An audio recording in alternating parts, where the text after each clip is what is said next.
How could you James miss this? Harrison, This is a the disaster. CEO of one of I Manhattan's understand, but most we can still influential fix it. financial Fix it. firms, We have prided hours. himself on Partnership could efficiency, be very precision, lucrative and for both of control. us. I'm listening. His What office are the was next sleek and steps? Let's minimalistic, schedule a meeting. floor-to-ceiling glass windows overlooking the bustling city, a polished mahogany desk, and walls adorned with awards and framed headlines celebrating his successes. He ruled the office with a strict hand, expecting perfection from everyone around him, especially his assistants. Emma Collins had been his secretary for nearly a year.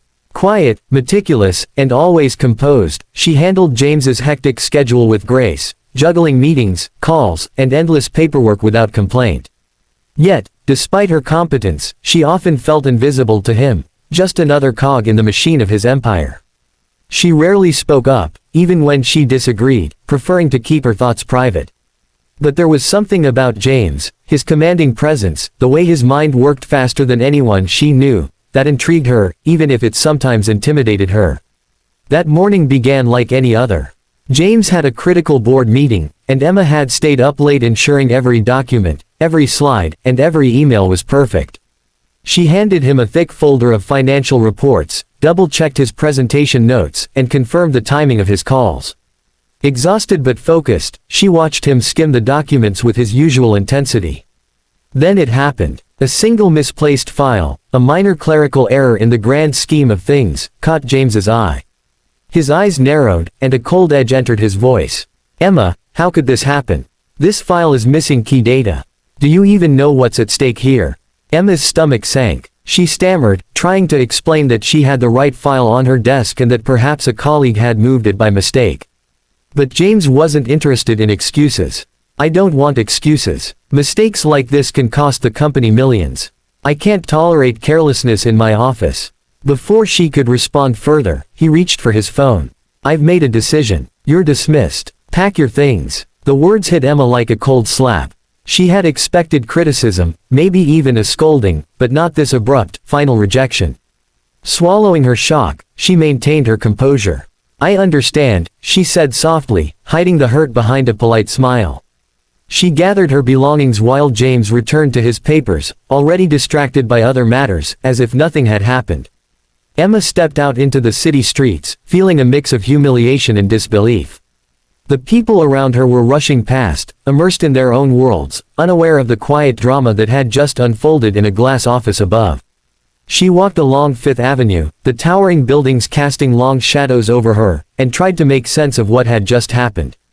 As she wandered, Emma couldn't help but reflect on her year with James. She had admired his brilliance, his determination, and the way he seemed to command the world around him. She had hoped that, somewhere beneath his strict exterior, he might recognize her dedication, her talent, and her quiet loyalty. But as of now, that hope felt painfully naive. Yet, despite her disappointment, there was a spark within her, a quiet determination that refused to fade. Losing this job wasn't the end of her story. Emma knew that life had a way of surprising those who dared to persevere, and somewhere deep down, she sensed that her story with James Harrison was far from over. A week had passed since Emma left James's office, and the city had continued its relentless pace as if nothing had changed. James, meanwhile, couldn't stop thinking about her. The sharp precision of her work, her quiet composure, the faint smile she always managed even in stressful moments, these memories haunted him more than he cared to admit. At first, he told himself it was just professional regret. But deep down, he knew it was more than that. He had underestimated her, dismissed her too quickly, and the thought gnawed at him relentlessly. It was during a high-profile charity gala that James first heard her name in a context he hadn't expected. He was conversing with a prominent investor, discussing potential collaborations, when the topic of family and philanthropy came up. The investor, casually sipping champagne, mentioned Emma Collins. "Ah, yes," the man said, raising an eyebrow. "Her father is one of the wealthiest men in the country. She's been remarkably modest about it, but Emma has always impressed everyone who meets her." James froze mid-sip, his mind racing. Emma, that Emma. The realization struck him like a bolt of lightning. The woman he had dismissed, who had left his office quietly and without complaint, was not just an ordinary secretary, she was the daughter of one of America's richest men. Suddenly, the small mistakes, the late nights, and the quiet efficiency of Emma's work all took on a new light. He had been completely blind to her identity, and, he feared, her worth. The revelation stirred an unfamiliar mix of emotions, shock, awe, and an undeniable pull of fascination. Guilt gnawed at him, sharp and unrelenting. How could he have been so careless, so arrogant, so blind to the person standing right in front of him? But alongside the guilt, there was something else, something he hadn't felt in a long time. Admiration, tinged with curiosity, and yes, something dangerously close to attraction. Determined to correct his mistake, James began devising a plan to see her again. He tried to rationalize it. Perhaps he could offer an apology, or maybe propose a professional collaboration. But he knew the truth. He wanted to see her, not just for business, but because he couldn't stop thinking about her. Her intelligence, her poise, the quiet strength that had captivated him from the start, they had left an impression that no amount of power or money could erase. Meanwhile, Emma had been living her life modestly, enjoying the freedom of being away from the suffocating hierarchy of the office. She had never flaunted her wealth or privilege. She preferred to be judged for her talent, not her inheritance. Yet she had sensed James's change in attitude even before this revelation. There was an undercurrent in his behavior, a subtle admiration, the occasional glances of acknowledgement, the regret she could almost feel radiating from him. Now, as James prepared to confront her once again, he realized something crucial. This encounter wouldn't be about status, power, or money.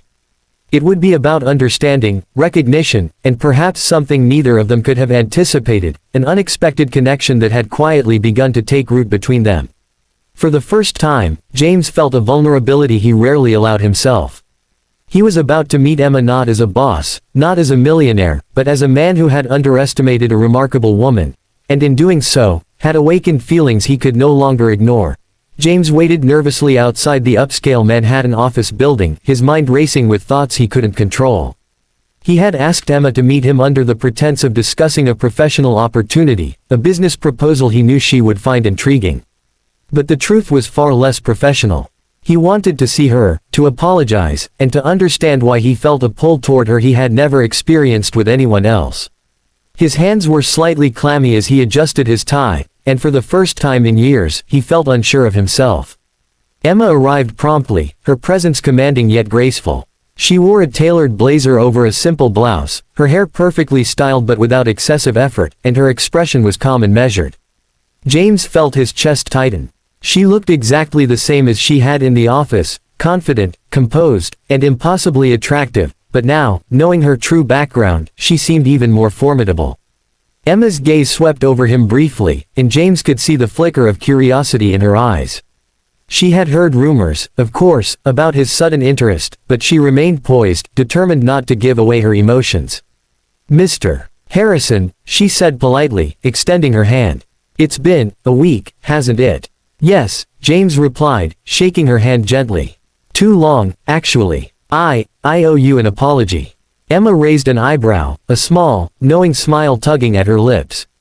"Apology for?" she asked, her tone calm but laced with challenge. James took a deep breath. "For how I treated you. I was wrong to dismiss you so quickly, without understanding the full picture, and, frankly, without appreciating your talents. I see now that I underestimated you completely." Emma's smile widened slightly, though she said nothing.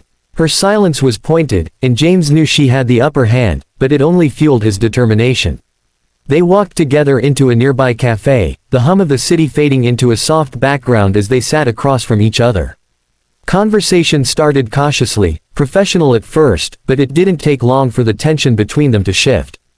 James found himself laughing at her dry humor, marveling at the sharpness of her insights, and noticing the way her eyes lit up when she spoke passionately about projects and ideas. Emma, in turn, saw glimpses of a different James, one less rigid, less arrogant, more human, and unexpectedly vulnerable. Hours passed without either noticing. The city outside moved on, oblivious to the quiet transformation occurring at that small table. They spoke of ambitions, mistakes, and lessons learned. James was captivated not just by her beauty, but by her mind, her grace, and the quiet strength she carried effortlessly. Emma, meanwhile, felt the stirrings of something she hadn't expected, an attraction tempered by intrigue, curiosity, and perhaps the faint beginnings of trust. As the afternoon sunlight faded into the warm glow of evening, James realized that nothing in his life had ever mattered more than this moment, the conversation, the connection, and the chance to know Emma beyond titles and appearances. And Emma realized that perhaps she had misjudged him too. Beneath the sharp, controlling exterior, there was a man capable of growth, humility, and maybe, just maybe, love. For the first time, both of them sensed that their story was no longer defined by roles or status, but by something entirely unpredictable, quietly powerful, and deeply human. The days following their cafe meeting were filled with a nervous, electric anticipation. James and Emma began spending more time together, initially under the guise of business discussions and casual lunches. But soon, the professional pretense began to dissolve. Every encounter revealed new layers of their personalities, and the chemistry between them became impossible to ignore. James found himself laughing more freely, sharing parts of himself he had never revealed to anyone in his polished, controlled world. Emma, in turn, felt a warmth she hadn't allowed herself to feel in years, a mixture of admiration, trust, and the quiet thrill of being truly seen. One evening, James invited Emma to a rooftop dinner at his penthouse.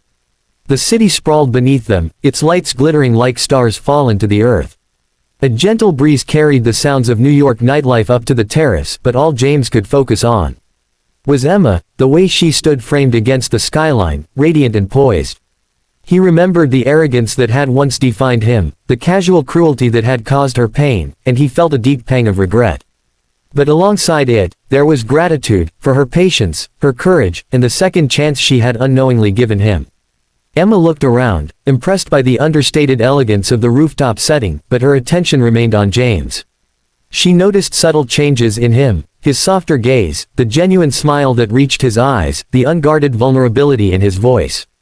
The man before her was no longer just a powerful CEO, he was someone capable of reflection, growth, and care.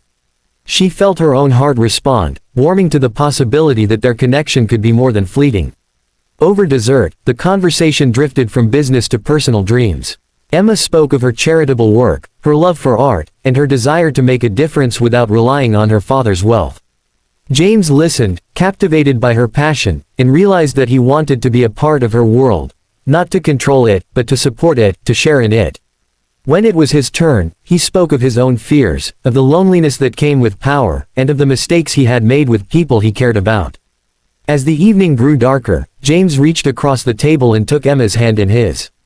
The gesture was simple, yet it carried a weight of sincerity and emotion. "Emma," he said quietly, "I know I've made mistakes. I underestimated you, and I underestimated myself. But I can't ignore what I feel. You've changed my life in ways I never imagined. I think I'm falling for you." Emma's heart raced, but she didn't pull away. Instead, she smiled, her eyes glistening in the soft light. "James, I think I've been waiting for you to see me, not as a secretary, not as someone's daughter, but as me. And I feel the same way." The city around them seemed to pause, the distant sounds fading into insignificance. On that rooftop, amidst the glittering skyline of Manhattan, they shared their first tentative, meaningful kiss. It was a kiss that promised a future built not on status or appearances, but on respect, understanding, and love. In the heart of a city defined by ambition and fortune, a fired secretary had captured the heart of a millionaire. And together, James and Emma stepped into a new chapter of their lives, one filled with possibility, connection, and a love neither had expected but both had quietly hoped for.